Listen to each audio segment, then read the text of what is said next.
In nomine Patris et Filii et Spiritus Sancti. Shalom semuanya. Shalom. Pertama, sebelum saya memberikan materi sedikit, saya waktu berpikir dan merenung, saya ke LP Cipinang baru sekali, LP Tangerang sering sekali. Tapi kesan masuk LP Cipinang ini tiba-tiba menyentuh hati saya, warga binaan. Jangan-jangan bukan mereka, saya juga adalah warga binaan. Kalau kita tidak mau dibina oleh Tuhan, kelak dibinasakan, saudara-saudara. Bener nggak?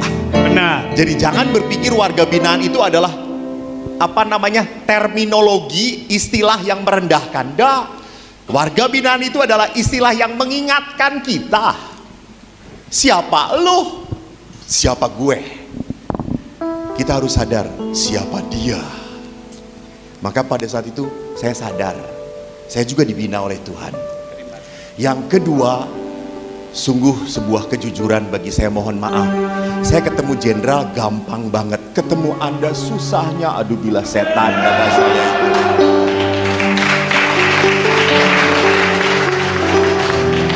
Semua harus dipretelin. Untung celana masih boleh dipakai, saudara-saudara. Jadi ini adalah sebuah anugerah justru bagi saya bisa bertemu dengan Anda semua.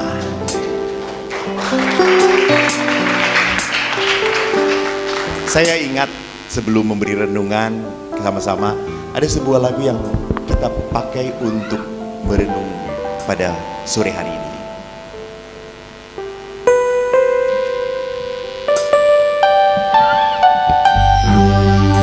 Tahu lagunya?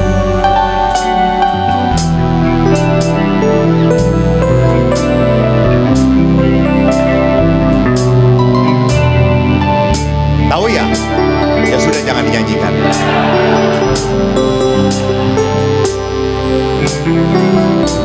Lagu ini masuk sekali ke dalam tema pada sore hari ini.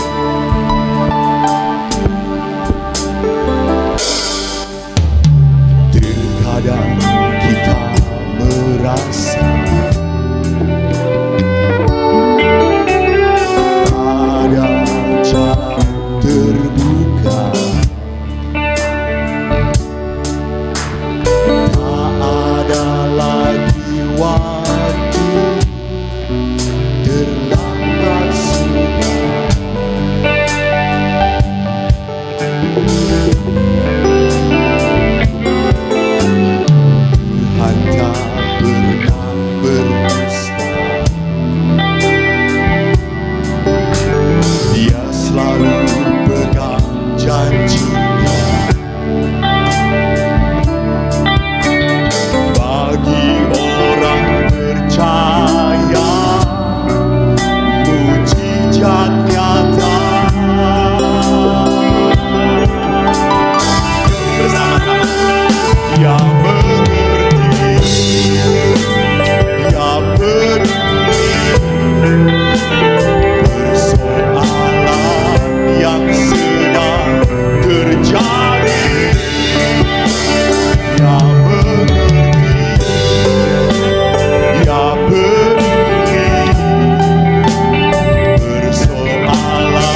Saudara-saudari yang terkasih,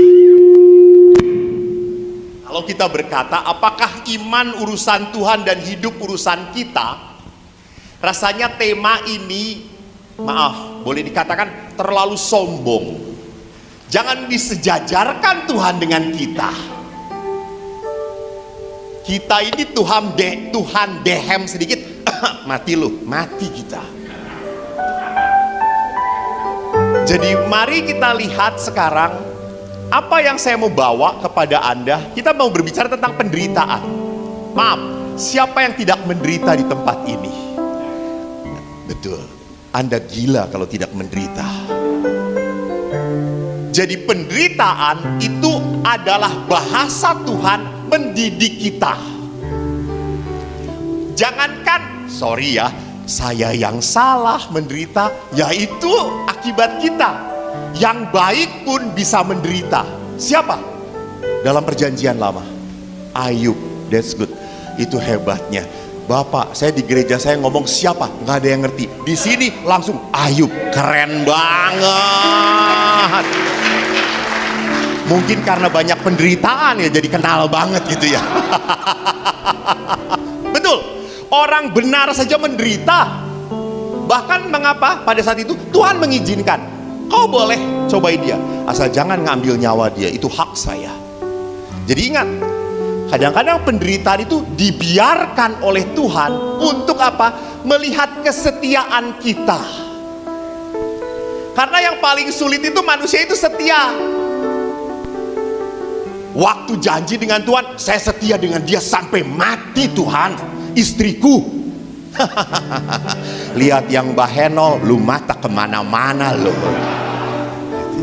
Saya pun sama waktu di Filipina, saya melayani umat Filipina. Anda tahu perempuan-perempuannya putih-putih, kalau pakai rok naik, ininya turun. Saya imam ya tergoda, normal. Sampai akhirnya saya kan berkata, body of Christ, body of Christ. Ada teman saya, saking kagumnya dia langsung ngomong, wow, that's your body.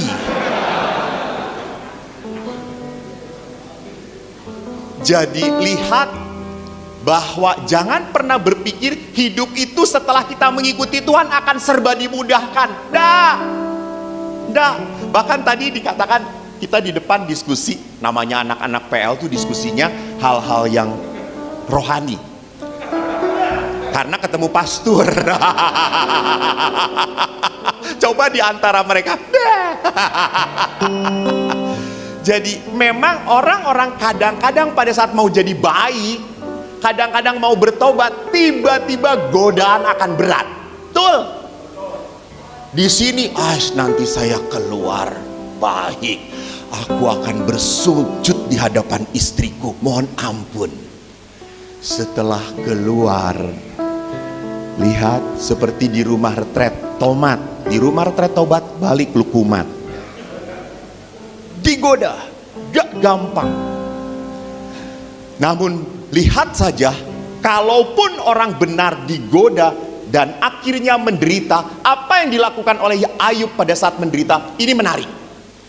Ayub langsung mencukur.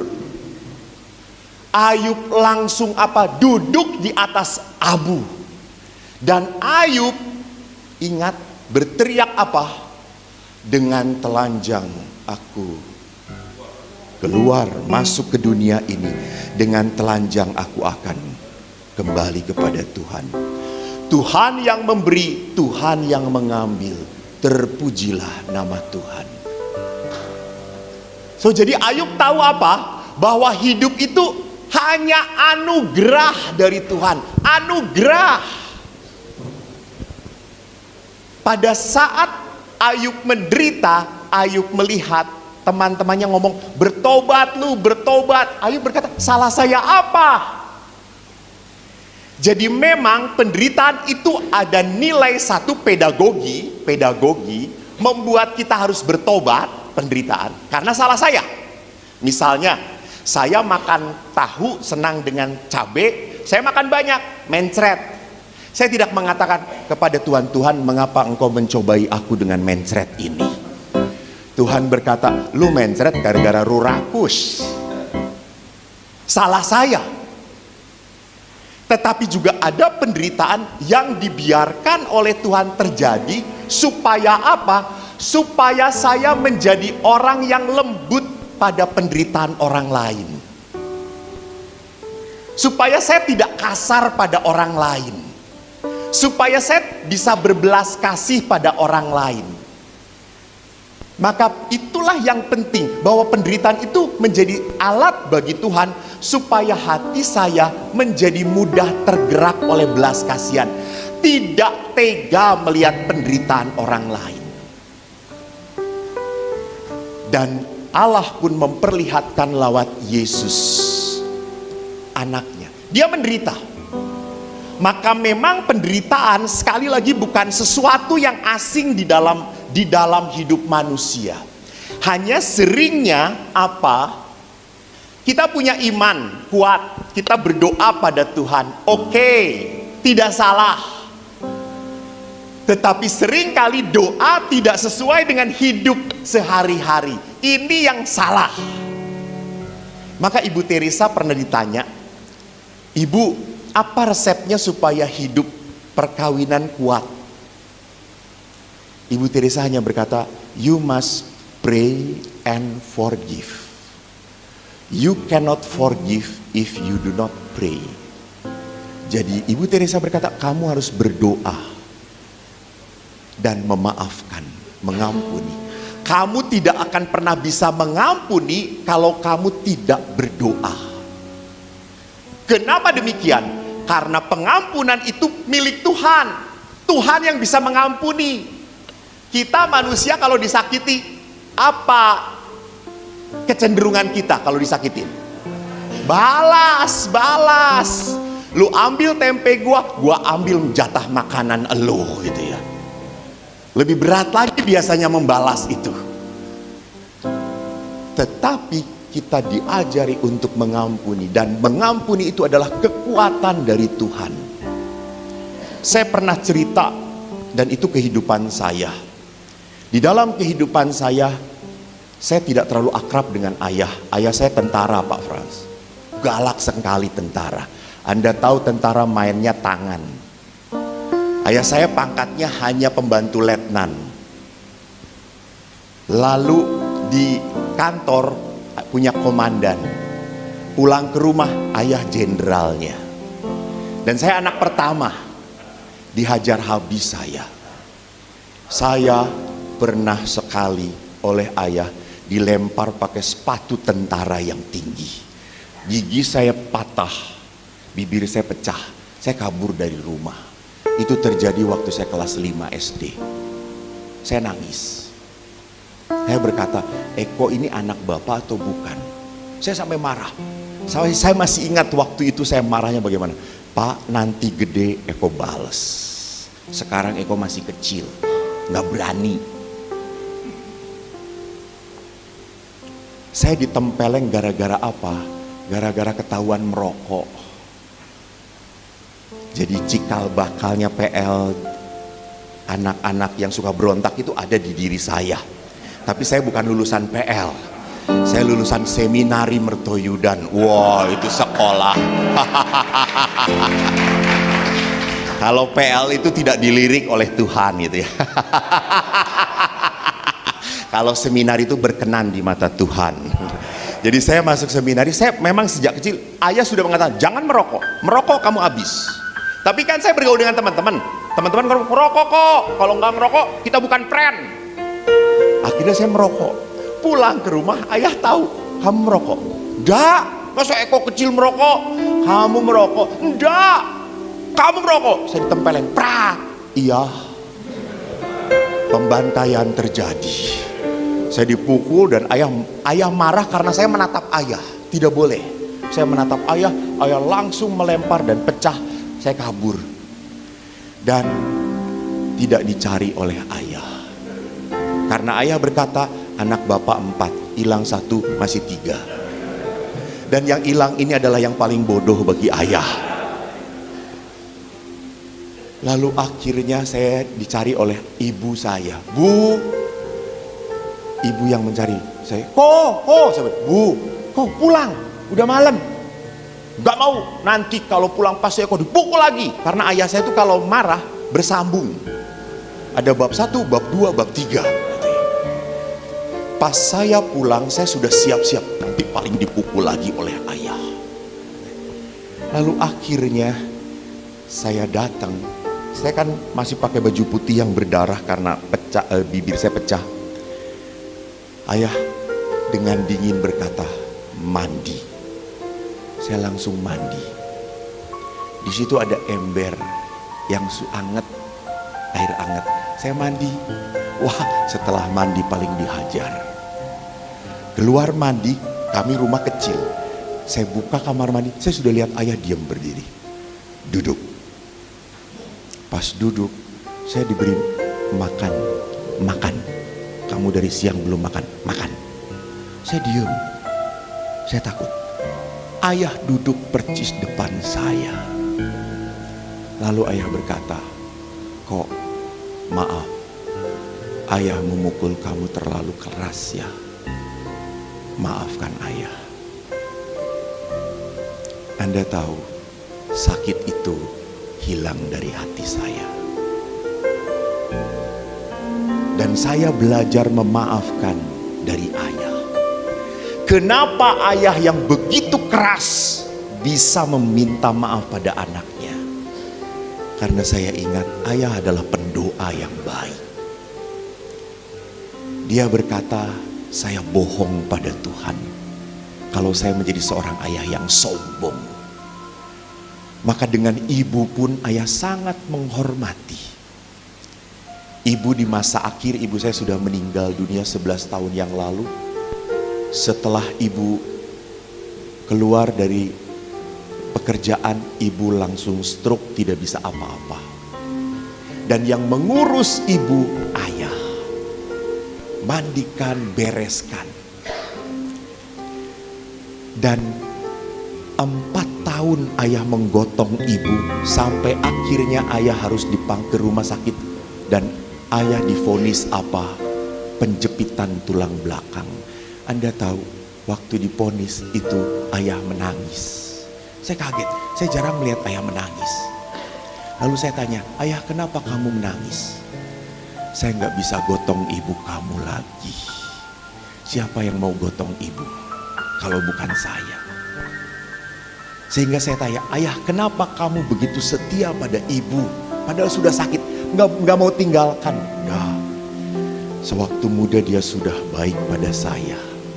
Kalau dia sakit, jatah saya melayani dia. Jadi saya sungguh melihat keutamaan ini dari mana?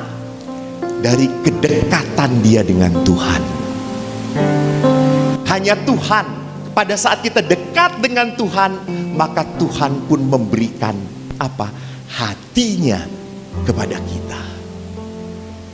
Maka saudara-saudariku yang terkasih, kalau Anda melihat bahwa di tempat ini adalah penderitaan, maka Anda akan menderita. Tapi kalau Anda melihat di tempat ini Anda sedang dibentuk oleh Tuhan, maka Anda melihat ini adalah tempat yang penuh rahmat dan berkat bagi saya. Hanya pertanyaannya adalah, saya terbatas tidak ketemu dengan orang-orang yang Anda sayangi. Saya jauh. Saya tidak bisa setiap hari berhadapan dengan mereka, melihat mereka. Jangan pernah lupa Bapak Ibu, cinta itu tak terbatas. Cinta itu diseberang. Cinta itu menyeberangi tempat dan waktu. Maka apa? Cobalah doakan istri Anda, anak-anak Anda. Jangan pernah berpikir mereka gak akan merasakan Romo. Kamu sontoloyo, kamu kampret, kata saya. Ingat, doa itu bergeraknya dengan iman, bukan dengan rasio. Doa bergeraknya dengan iman. Kalau tidak percaya, Anda datangi Santa Helena. Pastor di Helena yang paling terkenal mencabut nyawa adalah saya. Saya diminta orang sakit mendoakan, 2-3 hari dijamin meninggal. Pak Agus Di lingkungan Pak Agus nggak mati-mati saya datang 2 hari mati ya. Saya selalu berdoa, Pak Tuhan, saya tidak mau dia menderita berkepanjangan. Karena kalau dia menderita berkepanjangan, hilang iman dia. Kalau Engkau menghendaki, angkatlah kehidupan dia. Jangan sampai dia menderita. Jadi lihat, doa itu betul-betul ada powernya, ada kekuatannya. Itulah tempat kita untuk bersandar, itulah tempat kita untuk menjadi kuat dan menunjukkan apa? Iman dan cinta kita. Terakhir saya ingat Arswendo, Anda mungkin tahu Arswendo adalah yang pernah mengalami juga di penjara. Waktu di penjara dan pulang, dia kaget lihat istri dan anak-anaknya berdoa. Dan dia tanya, kamu kenapa berdoa? Apa yang dimohon? Anaknya ngomong, papa, aku dan mama berdoa supaya papa nggak serong. Supaya papa selalu ingat mama.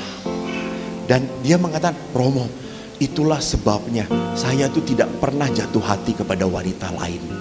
Rupanya istri saya mendoakan saya. Padahal saya tidak pernah mendoakan istri saya. Gitu ya. Jadi saudaraku, mari kita lihat apakah iman urusan Tuhan, hidup urusanku? No.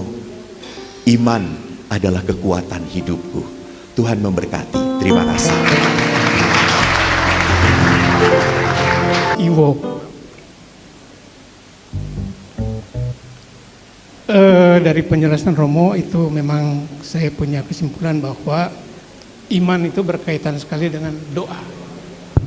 Artinya dengan doa kita memperdalam iman kita. Artinya juga itu sama dengan spiritualitas kita diperdalam. Apakah hanya dengan doa atau juga ada lain-lain yang bisa memperdalam spiritualitas kita? Itu saja, mohon. Terima kasih. Baik, Pak Paulus. Paulus ya. Terima kasih Pak Paulus. Ayo Mo, apakah hanya dengan doa kita memperdalam spiritualitas kita atau ada cara lain? Ya, menarik Pak Paulus. Spiritualitas itu dari kata spiritus, bukan spiritus minyak. Spiritus itu roh. Dan yang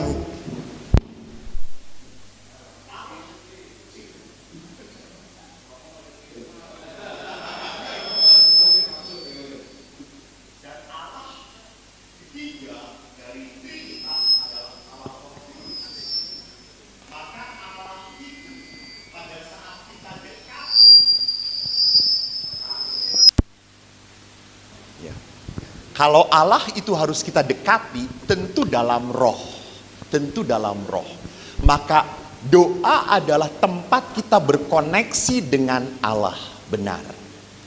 Hanya doa itu jangan dipikir bahwa saya harus nyalain lilin, lalu berdoa, lalu puji-pujian. Sebab Tuhan baik. No. Pada saat Anda jalan, menikmati, dan mengatakan, terima kasih Tuhan. That's prayer, itu doa. Jadi saat-saat dimana kita kontak dengan yang ilahi, itu doa, itu doa. Jadi doa itu jangan dipersempit dengan apa? Dengan hanya ibadat, lalu duduk diam. Pada saat saya berjalan, lalu tiba-tiba saya ke pasturan, dikontak oleh seorang ibu yang menderita. Dia telepon saya, Romo, saya selama pandemi ini tidak punya apa-apa. Saya habis semua usaha saya. Baik Bu, Ibu datang ke pasturan, kata saya. Baik Romo. Lalu saya doakan. Lalu saya berkata, Ibu, saya kok ngerasa saya tidak boleh kalau hanya memberi Ibu doa. Maaf. Boleh saya beri bantuan, Ibu butuh berapa? Ibu itu menyebutkan uang, dan kebetulan saya kok baru diberi hadiah oleh umat uang percis seperti Ibu itu minta. Dan kata saya, oh berarti gue cuma dititipin. Oke Ibu. Ibu, saya tidak tahu apa. Kemarin orang memberi percis seperti yang ibu butuhkan, ambil. Jadi doa itu harus membuat manusia punya hati yang berbelas kasih. Di saat kita berdoa tapi hati kita keras, maaf, doa Anda omong kosong. Terima kasih Pak Paulus.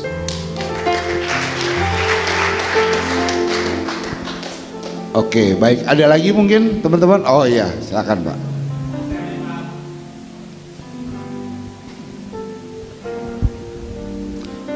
Terima kasih Romo Eko. Nama saya Sintong Sianipar. Sangat menarik dan lucu gitu. Dan semua tertarik. Bahkan berkali-kali tuh saya nonton. Begini Romo, saya di Lapas Cipinang ini sudah menjalani hukuman 5 tahun 9 bulan. Ya. Tapi sangat luar biasa.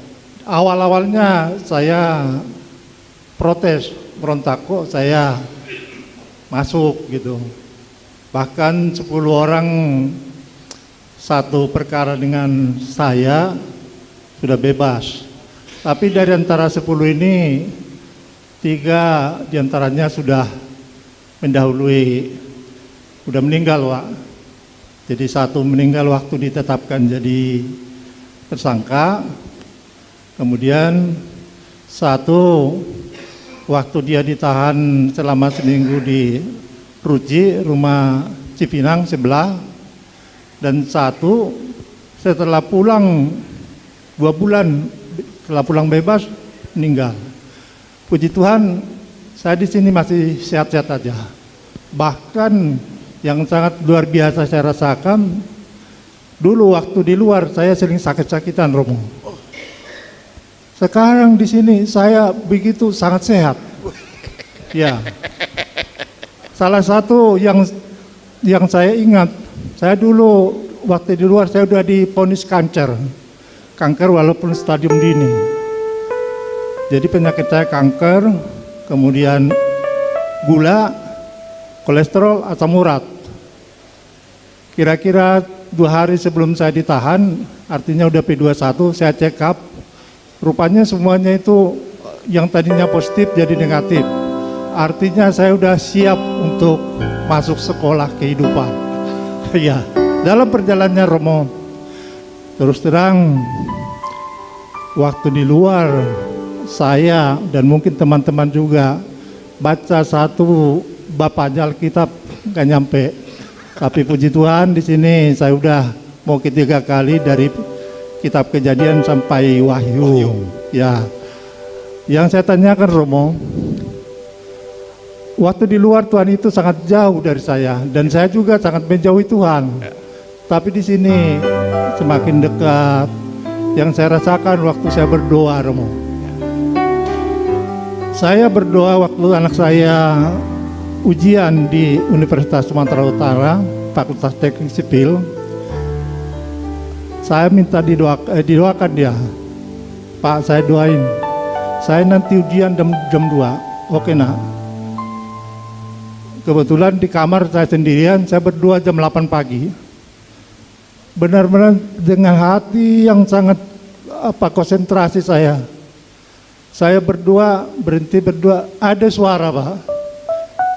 Waktu saya berdoa itu ada suara menyatakan bahwa anak kamu itu lulus dengan hasil yang memuaskan gitu. Padahal anak saya ini nanti jam 2 siang baru Ujiannya. ujian. Ya. Kemudian begitu saya bilang amin, anak saya hubungin saya, Pak, Bapak doain saya, sudah nah. Terus gimana Pak? Kamu lulus nak? Kok Bapak tahu? Tuhan menjawab doa saya. Dan singkat cerita, artinya apa yang saya doakan itu, apa yang saya dengar di doa saya itu persis dia lulus dengan hasil memuaskan. Benar. Yang saya tanya kepada Romo, apakah memang itu suara itu benar-benar suara Tuhan atau mungkin suara Tuhan Roh Kudus? Ya, itu aja Pak. Terima kasih Romo. Terima kasih. Horas Amang. Moliate Godang. Jadi Pak Sianipar menarik sekali bahwa maaf. Kalau Anda tidak senang pada saya, kan sebentar lagi saya pulang juga. Tidak mungkin dianiaya di sini gitu ya. Jadi saya melihat ada beberapa wajah di tempat ini yang sudah merasa damai. Artinya apa? Rupanya rumah kehidupan ini bisa membentuk Anda. Satu, apakah menjadi orang yang bisa berdamai dengan kenyataan atau penuh kemarahan? Penuh kemarahan. Saya ke LP Tangerang pun melihat, wow, ini wajah-wajah yang masih penuh kemarahan, masih menyimpan, ini tempat neraka bagi aku. Aku tidak suka berada di sini. Secepatnya aku harus pergi di tempat ini. Gitu. Masih belum menerima, menolak. Jadi ingat, sama dengan penyakit kanker. Di saat ditolak, makin ganas. Sama, di saat Anda di sini menolak kenyataan di sini, maka Anda semakin tidak pernah punya hati yang lembut. Yang kedua, Pak Sianipar, bagus sekali. Romo, kenapa waktu di luar saya doa aja susah, di sini cepet banget? Karena sedikit godaan. Godaannya sedikit, warnanya sama. Godaannya sedikit, dan kita punya waktu luang sungguh. Kita punya waktu luang sungguh. Itulah sebenarnya kenapa semangat para rahib, para pertapa adalah semangat seperti Anda. Mereka menarik diri dari kehidupan, mereka hanya pegang kitab suci, makanan secukupnya. Kalau Anda mau tahu, datanglah ke Cikanyere. Cikanyere itu punya pertapaan khusus di mana imamnya tidak pernah boleh kontak dengan siapapun. Dia sendirian di hutan. Hanya 2 bulan sekali mereka konferensi, kembali lagi. Karena mereka sungguh punya waktu untuk dengan Allah. Jadi betul Pak Sianipar. Maka pada saat di sini, kenapa doa saya bisa begitu mendalam ya?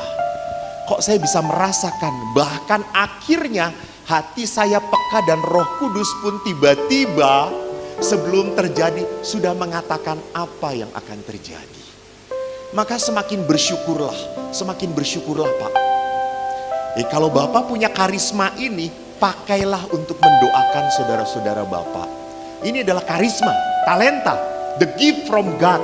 Sekali lagi, bukan karena kualitas hidup rohani Bapak, bukan. Tetapi karena kasih Tuhan. Jangan pernah lupa. Manusia itu diberi talenta, hati-hati. Kalau tidak sadar, malah menjadi kesombongan. Karena ada orang-orang, Romo, saya sudah bisa bahasa roh Romo. Bahasa roh saya pintar. Kata saya, ya Allah, gue bahasa Indonesia doa aja masih belepotan gitu ya. Jangan pernah membuat talenta itu menjadi sebuah kesombongan rohani. Gak ada. Justru talenta diberikan oleh Tuhan kepada kita, sekali lagi, supaya kita dipakai menjadi alat Tuhan. Terima kasih Pak Sianipar. Tuhan memberkati. Baik, terima kasih Pak Sian. Oh, ada lagi nih sudah. Ada ya? Ada? Oke, baik. Mau nanya? Oh iya, silakan, boleh. Baik. Selamat siang, nama saya Yohanes Romo. Siap. Saya mau bertanya, pandangan Gereja Katolik menurut Gereja Katolik, hukum karma itu gimana ya Romo? Ada nggak? Nah, terus gimana pandangannya? Terus karena Romo tadi bilang Cikanere, tentunya Romo-Romo di sana bermeditasi kali ya? Iya benar. Nah itu meditasi secara Katolik itu gimana Romo? Baiklah. Ya, makasih Romo. Terima kasih Pak Yohanes. Yohanes ya? Baik. Tentang hukum karma. Apakah ada hukum karma itu gitu ya? Karma itu berarti apa? Anda menuai sesuai dengan apa yang Anda tabur. Ya atau tidak? Betul kan kayak gitu toh? Anda menuai sesuai dengan Anda yang tabur. Itu karma. Tetapi di dalam gereja, di dalam setiap agama ada hukum di atas hukum karma. Hukum apa itu? Aduh keren banget, lihat tuh saya suka di sini tuh kayak gitu langsung jawab itu, kasih. Ya Allah, Anda lebih keren daripada anak-anak PL yang datang ke sini dengan saya.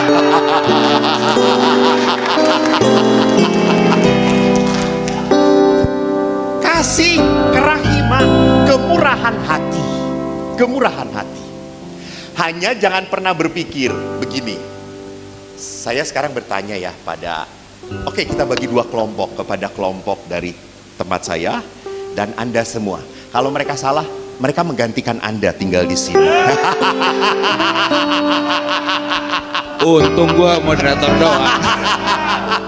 Justru moderator jadi pimpinan. Saya bantuin nanya doang. Nih pertanyaan saya ya. Nanti bagian Anda menjawab sama-sama. Kisahnya sama. Kita percaya Allah itu murah hati, betul? Allah itu berbelas kasih, betul? Allah itu maha pengampun, betul? Oke, kita deal ya, satu suara ya. Allah murah hati, pengampun, berbelas kasih. Hanya pertanyaannya, selama hidup saya tidak pernah murah hati. Saya tidak pernah berbelas kasih. Saya sulit mengampuni. Kelak di pengadilan terakhir, apakah Allah akan mengampuni saya? Ya, oke. Apakah Allah akan mengampuni saya?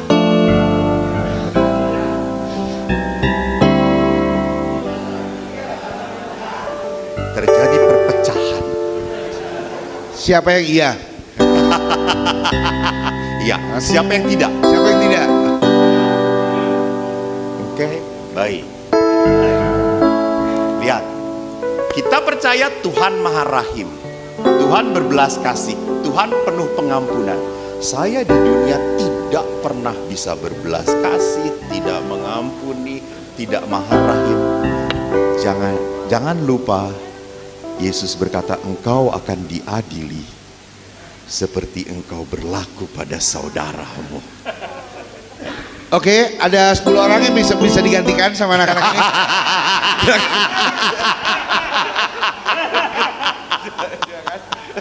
No, nggak semudah itu.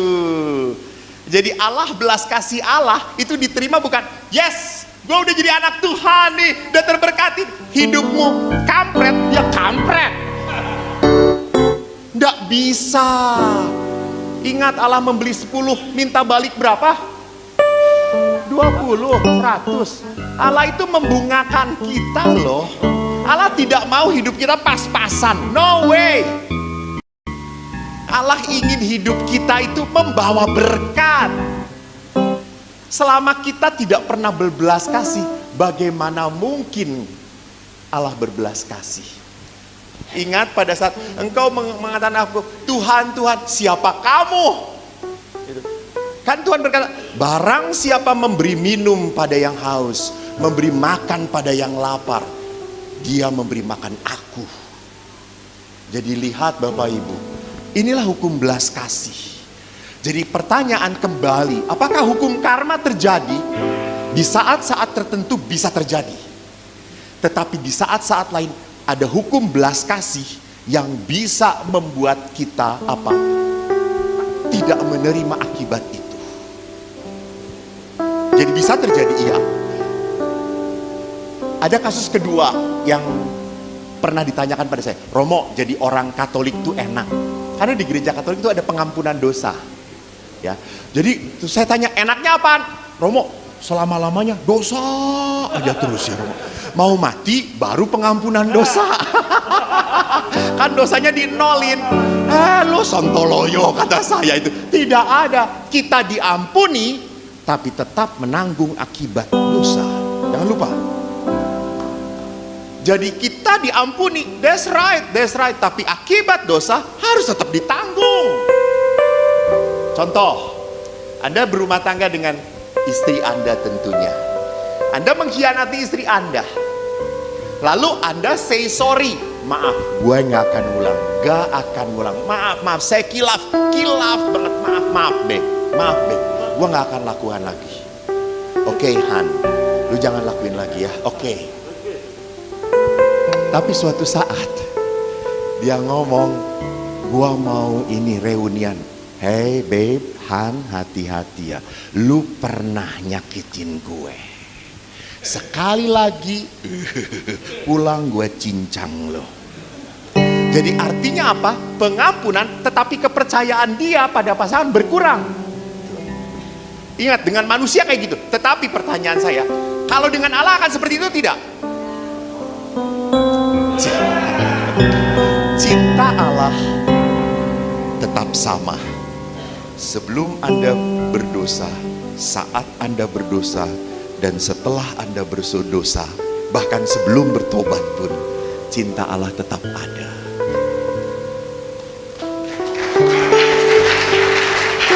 Maka Bapak Ibu, maaf tadi saya dikatakan oleh Bapak Pras tadi mengatakan nanti kita mendengarkan tuntunan dari Romo Eko. Aku merasa tidak layak saya menuntun. Saya mau membagikan apa? Saya hanya mau membagikan apa? Sukacita menjadi anak Tuhan. Saya bahagia menjadi pastor. Saya bahagia. Pernah ada seorang anak nanya pada saya, Romo tuh gak kawin ya? Tidak, kata saya. Emang Romo gak laku ya? Kata saya, sorry, dari dulu banyak yang ngantri. Kata saya, siapa? Ibu-ibu, kata saya itu. Lalu dia tanya, Romo itu kalau tidak menikah mau ngapain? Saya mau melayani Tuhan. Wah, hebat Romo. Berarti kalau Romo itu hidupnya melayani Tuhan, pasti nanti masuk surga. Lalu saya jawab, belum tentu nak. Oh belum tentu Romo. Nah, yang ngatur masuk surga atau tidak itu Tuhan, bukan saya. Lalu namanya anak langsung ngomong, kalau begitu kasihan ya Romo, jadi Romo itu. Emang kenapa? Iya, sudah berkorban tidak menikah, melayani Tuhan, mati belum tentu masuk surga. Kasihan. Lalu saya tanya, nak, gue nggak nikah supaya nggak punya anak seperti lo, kata saya itu.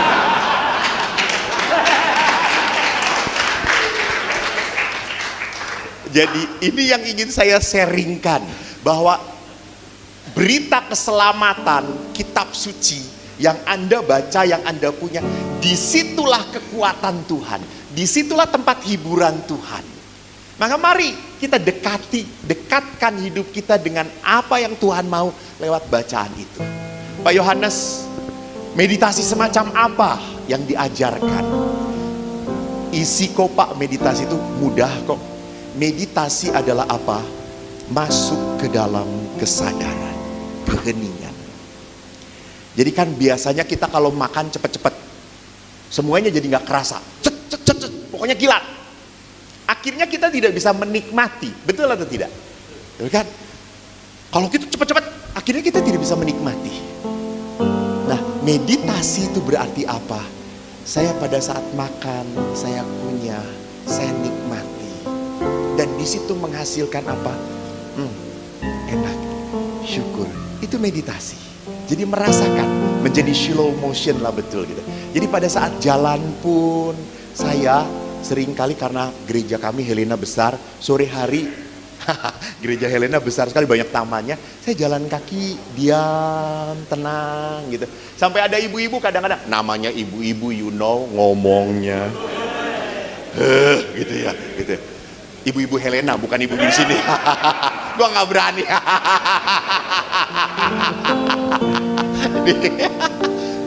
Jadi di komen, Romo itu ngapain sore-sore jalan kayak gitu?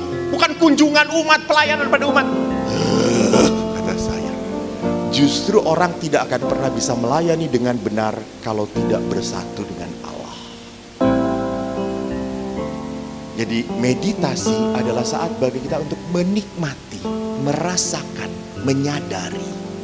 Di saat kita menyadari, merasakan, saya yakin hati Anda hanya dipenuhi dengan rasa syukur dan terima kasih. Pak Yohanes semoga menjawab. Terima kasih.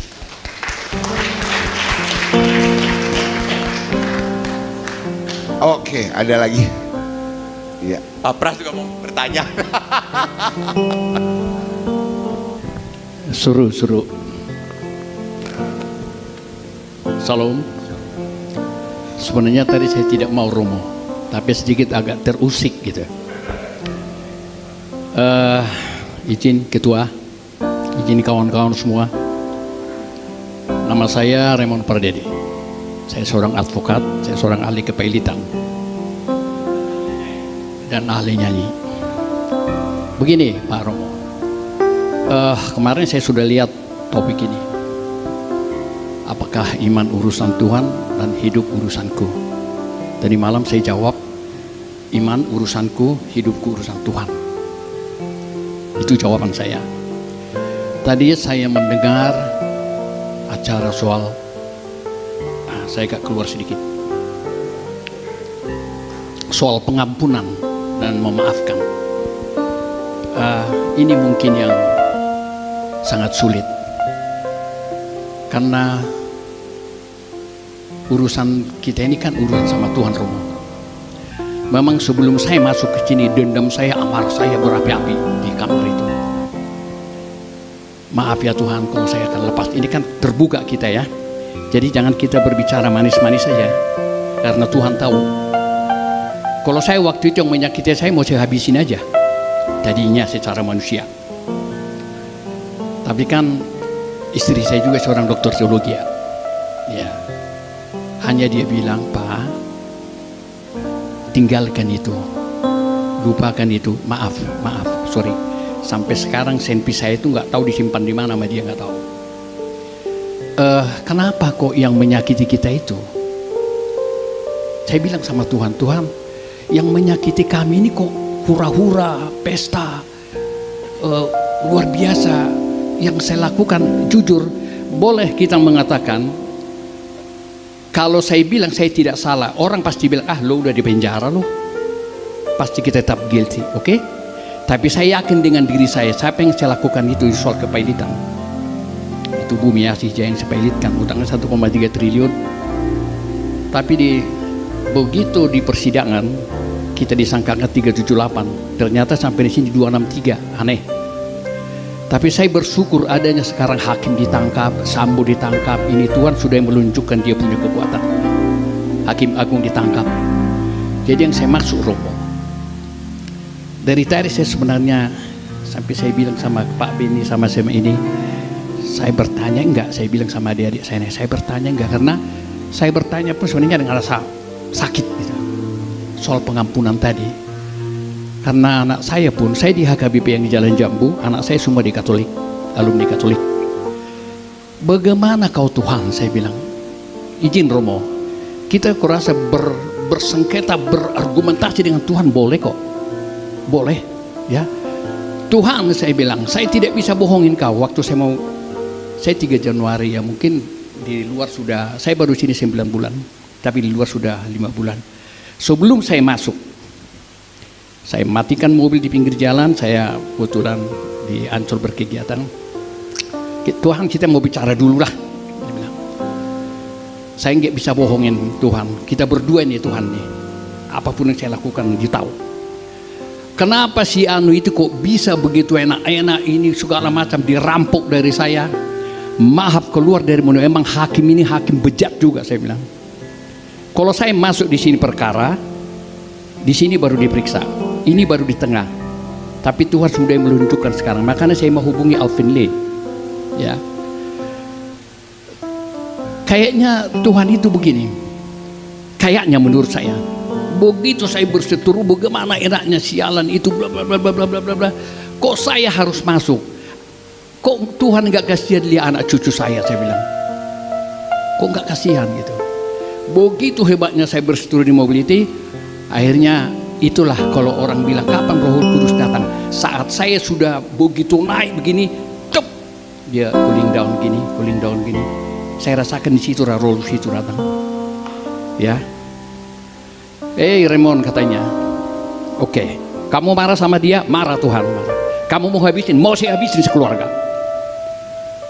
Maaf itu polisi itu sahabat saya itu. Sampai saya bilang Pak Pras, ya, di magazine itu ada 12 peluru, satu untuk ini, satu untuk ini, satu untuk saya terakhir. Keren matinya. Kenapa saya segini agak emosi? Ya, aku lihat kita tadi berbicara manis, pengampunan. Tuhan itu kan tahu semua. Ini saya tertarik di topik ini. Iman urusanku, saya beriman, tapi hidupku itu urusan Tuhan. Ya, akhirnya jawaban dari saya tutup mobil. Ini agak sakit nih. Saya pulang, sudahlah nak, kau masuk aja di penjara, nggak apa-apa. Di penjara itu tidak semua orang salah, tidak semua ada yang salah. Tidak semua, makanya saya himbau kawan-kawan, pulang dari sini, lo jangan masuk-masuk lagi ke sini. Itu aja. Jadi begitu saya tutup mobil, dikasih saya waktu untuk ini, tanggal 3 saya datang ke sini, saya bawa tas, penjarakan saya bilang, betul tadi yang Romo bilang. Begitu saya di sini, ketemu kawan-kawan semua baik-baik semua nih. Saya enjoy di sini ketemu kawan-kawan ini. Disitulah kurasakan Tuhan itu datang. Udahlah, kau kurawat di dalam. Soal pembalasan itu bukan urusan kau, itu urusanku katanya. Tapi lo kupelihara, itulah mungkin mengobati. Tapi sampai sekarang untuk dibilang menghilangkan amarah itu masih, sorry Romo, belum clear gitu, belum clear. Setiap saya masuk kamar, makanya saya kan di kamar itu tidak mau lama-lama, kesurupan kita, benar. Akhirnya datang ke gereja, ini datang sebelahku ini, sama beliau sama Pak Ben itu. Jadi kalau saya berbicara itu ketua Pak Prasetyo bilang, hilangkan, yuk gampang banget sih bilang begitu, gampang banget. Saya pengen tahu, sorry, yang kita perkara kita beda-beda, tapi saya rasa pun Pak Tunggul ini pun sakit hati nih, cuman dia nggak mau ungkapkan. Buat apa kita berbohong sama Tuhan? Kalau saya bilang mau saya habisin, tapi masuklah di sini, itu yang tadi, diam kau duduk. Memang saya tanya pembalasan itu kapan Tuhan pembalasannya? Kok sampai sekarang Bu, saya bilang sama cucu saya di Balikpapan, tiap hari kok nggak pulang. Jadi maksud saya tertarik sekali ini.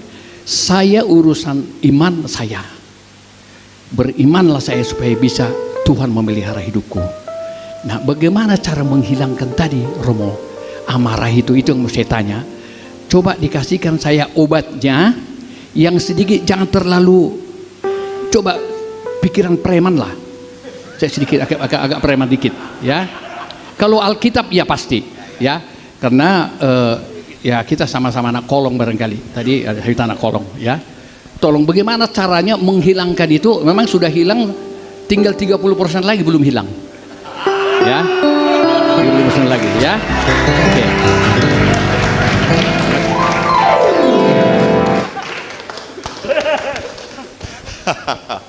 Saya jadi kelihatan di persidangan saya. Terima kasih Hamang, sharing yang menarik, sangat manusiawi, sangat brutal, sangat merasa terpukul, terhajar, hidup tidak adil. Saya boleh marah pada Tuhan? That's right, boleh. Tapi tidak pernah boleh menyalahkan Tuhan. Karena di dunia ini ada kuasa kejahatan. Ada kuasa kejahatan. Ada si setan, ada si iblis yang punya kuasa, saudara-saudara. Jangan lupa itu. Jadi Tuhan melindungi, betul. Tetapi kalau orang yang lain, katakanlah yang dikuasai oleh iblis mau merusak kita, bisa-bisa. Tetapi tidak pernah boleh orang lain merusak iman kita, hati kita, kedamaian kita. Jadi memang tadi apa sih akhirnya, bagaimana Romo ini? Pak, ingat kalau orang sedang sakit, untuk mencapai acceptance itu butuh waktu. Untuk berdamai tadi.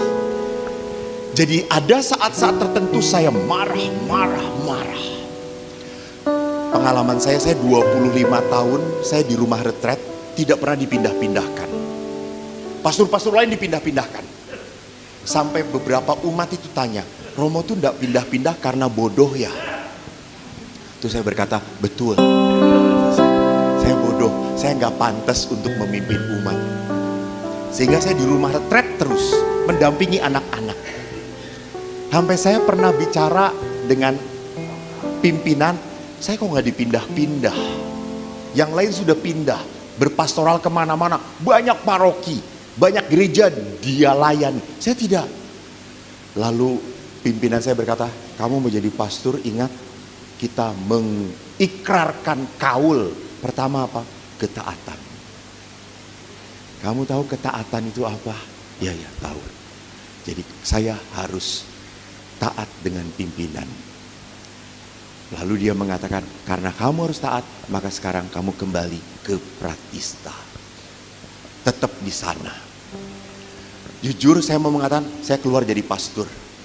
Saya keluar. Ngapain? Pimpinan semena-mena. Lalu saya ngomong kepada pimpinan rumah, saya mau mengundurkan diri. Terus pimpinan itu berkata, kau ingat, pada saat marah jangan pernah memutuskan. Karena kau tidak pernah dipimpin oleh Roh Kudus. Kau hanya dipimpin oleh roh kemarahan, kebencian. Maka apapun yang kau putuskan pasti kau sesali. Dan merusak semuanya. Akhirnya saya masuk ke pertapaan. 1 minggu saya diam. Saya tidak mau diganggu siapapun. Saya matikan semua alat komunikasi. Saya hanya doa hening. Sampai titik di mana saya berkata, Tuhan, rupanya Engkau menginginkan aku di rumah retret supaya aku bisa menobatkan anak-anak. Saya ingin membuat anak-anak ini punya iman yang kuat. Oke, baik, saya terima.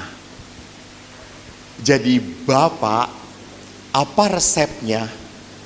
Tidak ada resep, Pak. Yang ada adalah biarkan kemarahan ini tetap ada dahulu. Biarkan. Jadi orang kalau marah itu kalau ditutupin makin meledak. Saya toh sama, kalau kita berkumpul di tempat ini, kita tutup semuanya. Lama-lama apa? Pengap toh. Kita harus keluarkan. Maka betul, dalam istilah psikologi, psikospiritual, releasing the anger. Lepaskan kemarahan. Apapun caranya, lepaskan. Jangan dulu mengampuni. Maaf, jangan dulu mengampuni, jangan. Itu tahap yang gak gampang. Jangan dulu memaafkan. Marahlah dahulu, ndak apa-apa. Silakan. Kalau Anda merasa bahwa ini tidak adil, gua kalau bisa ngomongin anjing-anjing dengan orang ini, ya kasih fotonya, ngomongin anjing lu, biar puas. Biar kita lepas. Karena tidak pernah boleh kita menyimpan kemarahan, itu akan merusak diri kita. Kita harus lepaskan. Baru setelah itu terlepas, roh Tuhan bisa masuk kepada kita. Selama di dalam masih ada roh kemarahan, roh ketidakpuasan, maaf, Allah tidak pernah bisa membentuk kita. Semoga menjawab, tidak apa-apa tidak memuaskan, karena saya bukan pria pemuas. Tuhan memberkati. Terima kasih Romo. Terima kasih. Di luar ada Pak Tunggu. Gimana sobat di luar? Ayo. Ada sukacita? Ayo. Ada yang mau bertanya? Ada yang mau bertanya atau ada? Ayo. Sementara belum Mas Theo. Oh Pak Pras, boleh. Monggo Pak. Thank you. Ini Romo makin sore makin menarik ini Romo. Baik, sepertinya sudah buka-bukaan ini kita nih. Makasih Opung ya. Mungkin teman-teman juga yang mau bertanya silakan. Kalau memang itu ada kesaksian di dalam hidupnya. Romo mohon izin, saya tadi sudah memperkenalkan diri. Saya ini polisi Romo. Kalau polisi itu tugasnya melayani, melindungi dan mengayomi masyarakat. Nah, di dalam perkara saya ini sebenarnya melakukan apa yang diperintahkan Tuhan, yaitu kita harus memiliki kasih kan. Nah karena kasih sayang berkelebihan sehingga saya ditangkap Romo, yaitu dengan membuat surat jalan Saudara Joko Chandra. Saya buat itu Romo, karena saya melihat dia ini sudah umur tua, kemudian datang sudah di Pontianak di Indonesia mau ke Jakarta. Saya buat itu surat jalan. Karena yang diajarkan Tuhan berkelebihan kasih saya Romo. Nah, kalau tadi berbicara sakit hati Romo, saya pun sakit hati Romo. Saya merasa bahwa sudah berterus terang, katanya kan harus jujur kata Tuhan. Waktu ditanya oleh tim pemeriksa itu, apakah saudara membuat surat jalan? Saya buat, saya bilang. Apakah saudara menerima uang? Saya bilang menerima. Sampai uang itu saya kembalikan. Dengan maksud adalah ada pemaaf Romo, ada pengampunan dari institusi saya. Tapi ternyata tidak. Saya tetap diproses dan saya tetap diadili dan saya sudah menerima vonis ini. Saya sering berdiskusi dengan Opung. Opung sakit hati, sakit hati. Saya pun sakit hati Romo, sakit hati. Sama seperti yang tadi disampaikan tentang penderitaan Ayub. Pertanyaannya saya sebenarnya Romo, katanya pencobaan-pencobaan yang kamu alami itu bukan dari Tuhan. Tapi apakah penderitaan-penderitaan itu seizin Tuhan, Romo? Ya. Yang mengalami pasti tahu. Dan sepertinya di sini banyak yang merasa menderita, Romo. Karena apa? Karena banyak orang yang lebih senang kita di sini daripada kita di luar. Karena banyak ketika kita ditangkap itu doanya tuh doa yang negatif, Romo. Syukurlah. Syukurnya bukan syukur, maksudnya mensyukuri, ya syukur, mensyukurin gitu loh. Kamu ada di situ. Netizen yang nggak tahu, dia sudah menghakimi kita, padahal nggak tahu masalahnya. Nah ini yang kadang-kadang kita terpuruk, Romo. Kita sakit, kita jadi goyang. Di sini istilahnya goyang, Romo. Ya, kita akhirnya pahit, Romo. Kepahitan terhadap orang-orang yang membawa kita ke sini, ya itu tadi, sehingga timbul dendam tadi.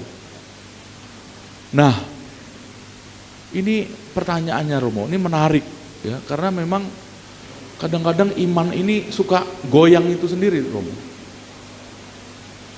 Bagaimana kita dapat melewati ujian iman ini, Romo?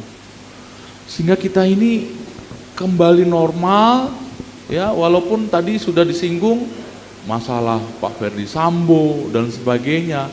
Itulah orang-orang yang sebenarnya membawa saya juga ke sini gitu, Romo. Ya.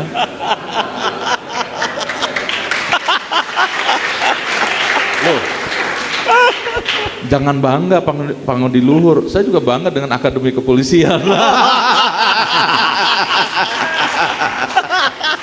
Itu karena adik kelas saya gitu.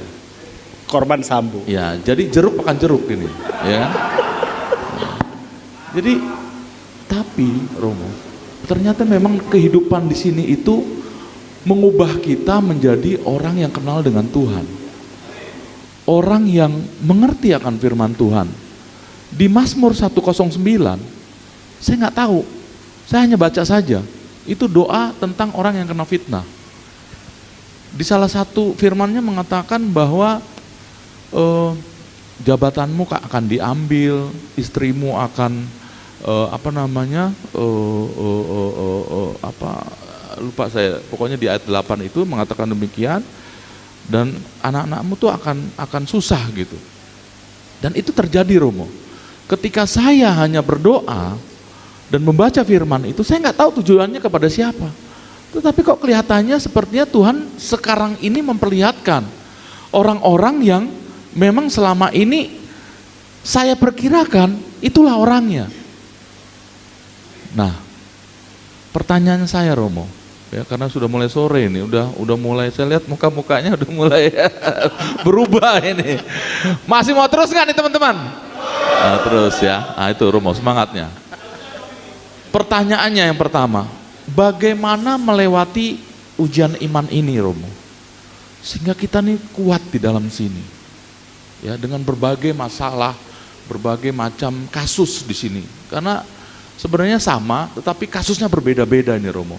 Ada kasus korupsi, ada kasus pidana umum, ada kasus narkoba.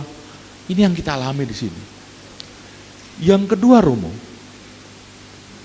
faktor apa saja yang kita perlu perhatikan sehingga kita dapat melewati ujian iman kita, sehingga kita ini berkenan di hadapan Tuhan.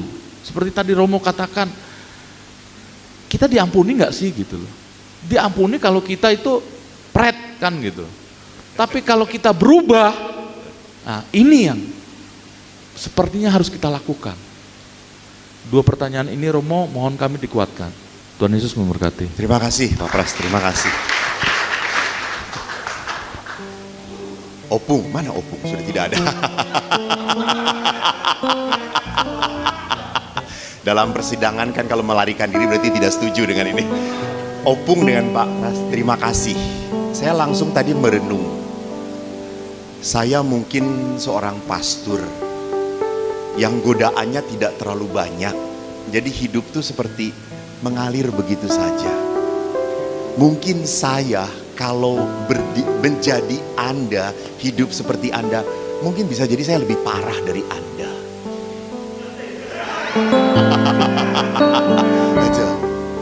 Jadi menarik bahwa toh di dalam kehidupan kita dibentuk oleh pengalaman. Dan terima kasih sharing-sharing yang begitu mendalam. Bahwa walaupun saya menerima hukuman, tapi di satu sisi bahwa ini terjadi karena orang-orang itu. Saya harap ada keadilan setelah saya membuka, kok ada peringanan, ada apa, oh dia jujur, dia baik, oke, dia mengakui, oh oke, rupanya tidak. Jadi malah akhirnya menjadi batu sandungan gitu ya, menjadi apa, pemberatan kepada saya. Betul. Dan saya tidak terima. Lalu bagaimana akhirnya saya yang sudah berada di sini untuk mencoba berdamai? Doa semacam apa? Katakanlah gitu. Saya teringat Pak, sewaktu Yesus di Taman Getsemani. Ingat, di Taman Getsemani penginjil Lukas bagus sekali mengatakan, tetes-tetesnya akhirnya seperti apa? Tetesan darah. Karena saking menderitanya. Saking menderitanya. Dan waktu itu Yesus ngomong kepada para murid apa? Berdoalah dan berjagalah. Yesus mengatakan berdoalah dan berjagalah. Kenapa? Karena peristiwa nanti yang akan dihadapi berat banget. Kamu tidak akan kuat kalau nggak berdoa dan berjaga. Yang terjadi para rasul malah apa? Tidur. Dan setelah ditangkap, apa yang dilakukan oleh para rasul? Kabur. Kenapa? Tidak berdoa. Nah ini, saya tetap tidak pernah akan melepaskan kata yang dikatakan oleh Yesus, berdoalah. Kenapa? Karena banyak di dalam kehidupan hal-hal yang di luar logika. Banyak kita diperalat, banyak kita yang menjadi penderita. Dan kita tidak akan pernah bisa kuat, tahan kalau kita tidak berdoa. Nah, tolong kalau ditanya doanya seperti apa yang benar. Ingat Anda Bunda Maria.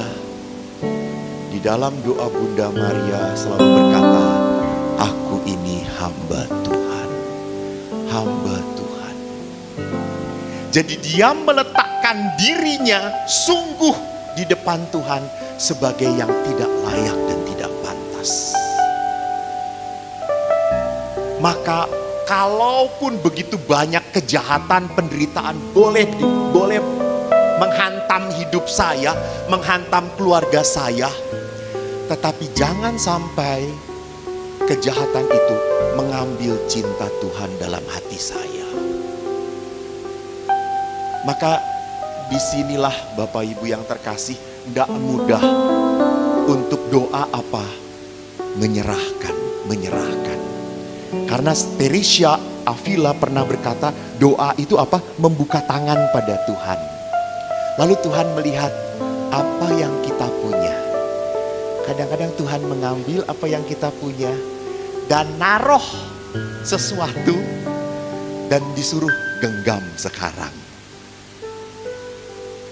Kemarin saya baru mendapatkan sharing dari seorang ibu muda. Baru 7 tahun menikah dengan 2 anak. Dia tinggal di Kendari. Suaminya dirawat di Jakarta. Karena apa? Gagal napas. Langsung larikan ke Jakarta. Hari Sabtu sudah merasa enak, suaminya minta keluar dari rumah sakit. Istrinya berkata, "Pak, kamu ini keras kepala. Kalau dokter mengatakan belum, diam di rumah sakit. Kamu ini dari dulu keras kepala, gak pernah bertobat-tobat. Sudah diam." Istrinya nggak pernah nelpon lagi. Hari Sabtu, Minggu nggak nelpon. Senin mendapat kabar suaminya meninggal dunia. Anda bisa merasakan betapa terpukulnya ibu ini. 9 bulan tidak pernah bisa memaafkan dirinya sendiri. Dia merasa salah sekali. Bahkan dia pernah mau bunuh diri. Putus asa. Dia mengatakan, saya yang membunuh suami saya. Jadi perhatikan, doa itu seperti tadi. Kita nampar pada Tuhan. Kadang-kadang saya harus menggenggam hal-hal yang saya genggam menyakiti saya gitu, menusuk saya. Tetapi apa? Ya genggamlah, peganglah. Kenapa? Karena dia pun menggenggam hal yang sama. Dia pun tidak bisa melarikan diri dari salib itu. Maka Bapak, biarkan saya sebagai imam yang tinggal di luar dalam pelayanan, saya pun akan tetap setia mendoakan Anda. Wah, kuasa-kuasa jahat menghancurkan Anda. Namun saya mohon, bertahanlah dalam iman. Tetap percayalah, seperti apapun keadaan Anda, kasih Tuhan tidak pernah hilang. Anda berdoa, saya pun mendoakan Anda. Tuhan memberkati. Terima kasih. Thank you, Mas. Thank you.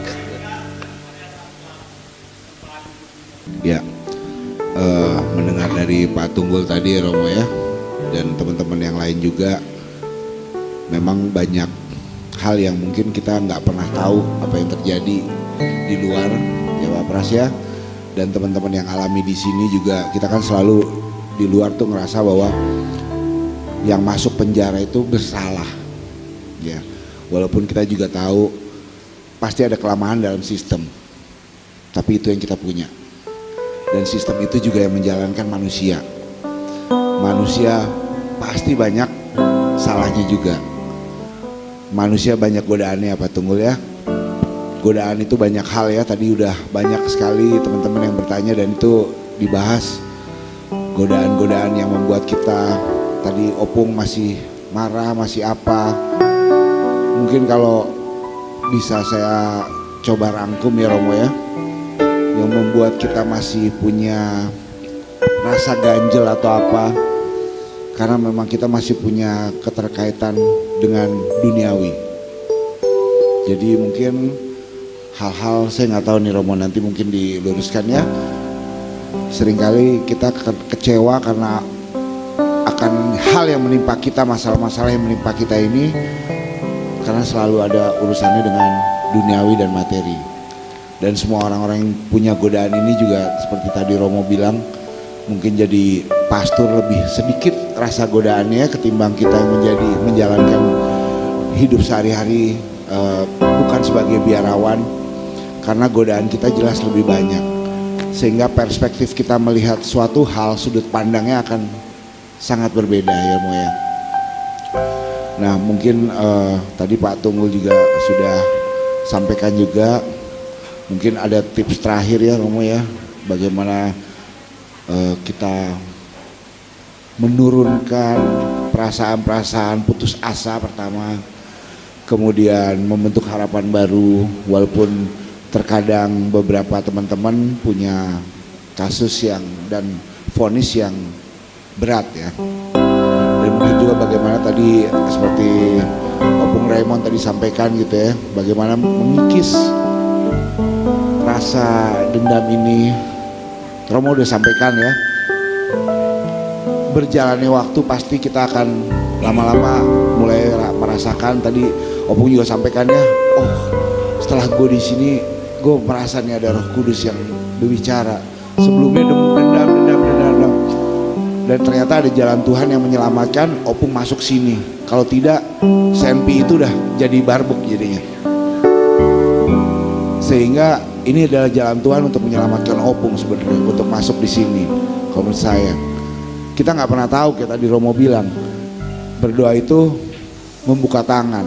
Apa yang kita genggam, kita bawa, seringkali saat itu melukai, menyakitkan.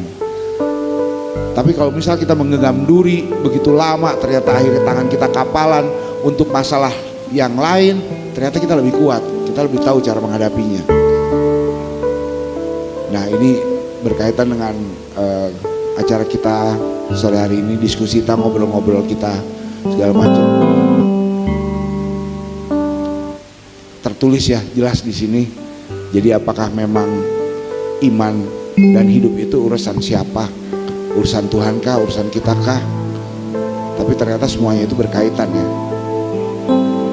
Nah, mungkin teman-teman sekalian, terima kasih atas kehadirannya sore ini. Dan mungkin Romo, Eko mungkin bisa menutup dengan memberikan tips terakhir atau jangan terakhir dan doa serta berkat ya buat teman-teman yang menghadapi masalah. Silakan. Terima kasih. Para saudara-saudari. Ini teman-teman di luar dengar ya. Ini ada pesan terakhir dari Romo yang penting. Pesan Ya, terakhir seolah-olah jangan saya mau masuk MAP surga. dan kita pulang segar. Teman-teman, Bapak Ibu yang terkasih, suatu kebahagiaan bagi saya kalau saya boleh menjadi teman doa bagi Anda semua. Saya ingatkan teman-teman, tolong jangan kehilangan kasih Tuhan dalam hati kita. Dan wajah kasih Tuhan itu ada di sini, ada di sini. Wajah kasih Tuhan itu ada di wajah teman-teman Anda. Bukan hanya di wajah orang-orang yang datang kemari, kami semua. Tidak. Wajah kasih Tuhan ada di dalam sel Anda, di sekitar tempat di mana Anda setiap hari berjalan. Dan Anda pun dipanggil untuk membawakan wajah kasih Tuhan bagi teman-teman. Saya ingat sebelum berdoa, tiba-tiba berkata, saat keadaan di sekelilingku mengecewakan, ada di luar kemampuanku, ku berdiam diri mencarimu, doa mengubah segala sesuatu. Baik, saya akan berdoa untuk Anda. Mari kita berdiri, silakan. Umat dipersilakan berdiri.